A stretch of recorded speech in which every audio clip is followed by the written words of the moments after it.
Hey guys, what's going on? It's Steve Cronin and welcome to the Focus Diet Day 2, my 10-day mission to lose 10 pounds. And today we're going over the Biohacker Nutrition Manifesto as outlined in the Biohacker Handbook, the nutrition chapter, available by Teemu Arina, who is actually also the host and organizer of the Biohacker Summit, the Biohacker Conference in Finland, which I went to a couple years ago and documented on this YouTube channel.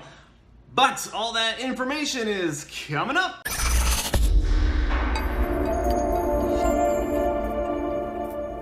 Alright guys, so the Biohacker's Handbook, a book currently being written chapter by chapter, available online. You can find a link to that in the description below. But the Biohacker's Handbook, written by Teemu Arina, they have a nutrition chapter, and I kind of wanted to share a small part of that book with y'all today as part of my daily Focus Diet update. But as a quick review, let's just go over what's happened since we last chatted in the last video. So in the last video, I clocked in at a weight of 172.4 pounds using my iHealth scale, which connects to my phone. So every time I weigh myself, it automatically uploads that data to my phone, which is pretty handy. And for breakfast, and a little crazy this day. For breakfast and lunch, I had Bulletproof coffee, which I will link to have pop up in the right-hand corner if you're unfamiliar with what that is. And then for dinner, I went to Whole Foods and made this huge salad from their salad bar, and then used bacon as my meat source in the salad, and it was delicious.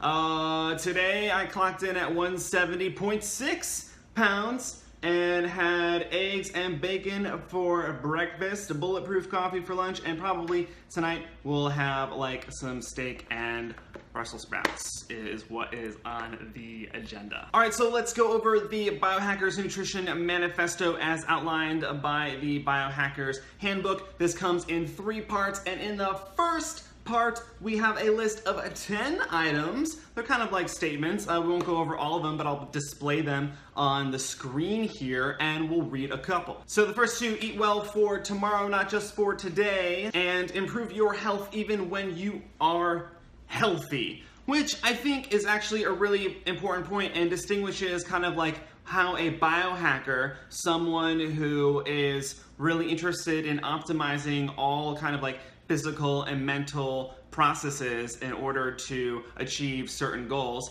That's kind of it's a good distinction of how a biohacker would look at dieting and how maybe someone else would look at dieting. So a biohacker is interested in things like life extension, increased focus, increased perceptual abilities, kind of if you were to use the word superpower, whatever biohackers are looking for is 1/10 of a superpower. We're trying to make ourselves just a little bit better, right? And so while some people might want to have a diet to lose weight, which is what I'm doing now, right? There's a reason why this video series is called the Focus Diet, is because I am experimenting and introducing foods that will also help my focus, which I'll talk about in future videos. But that's the thing, a biohacker's diet is not just going to go from a subpar healthy ranking to a healthy ranking. A biohacker's diet would do that, but it would also go from a healthy ranking to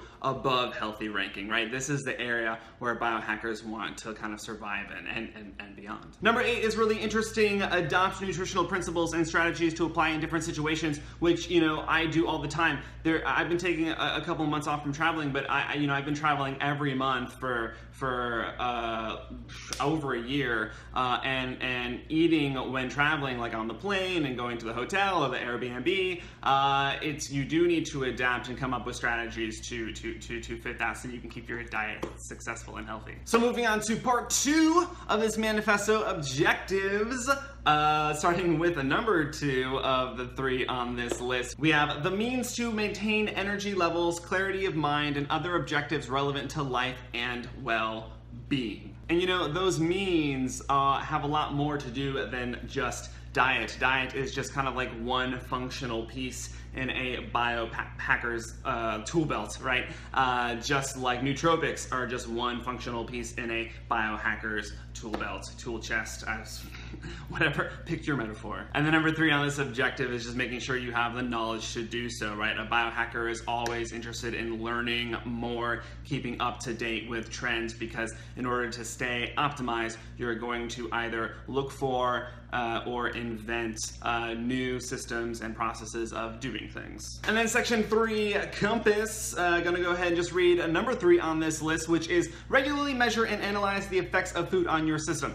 Whoa, yes, another element of biohacking, not just diet, not just nootropics, is quantify itself. There's the quantify itself movement. There's a whole movement, right, of everybody putting on these different trackers and machines into their bodies or integrated onto their bodies, whether you strap them on or in some cases inject them into yourself, that gather data, changing physiological data about your body that you can then correlate to different things such as diet, such as mood, how you're feeling, or any really subjective experience. And so quantify itself is a really important part of biohacking. I haven't been able to get into it as much as I would have liked. However, I do have an entire category group of videos on this channel that is dedicated to quantified self devices that I have reviewed and used myself. So there you have it. There's the Biohackers Nutrition Manifesto from the Biohackers Handbook, available in the link in the description below. What did you think? What do you think about that? Is there stuff that you would add to that list? Do you have a different perspective on it? How, in your opinion, does a biohacker approach a diet? Would love to hear from you in the comments below. And I'll see you tomorrow with video number 3 on the 10-day focus diet. Please subscribe to this YouTube channel if you'd like to see more. And that's it for now, folks. Take care.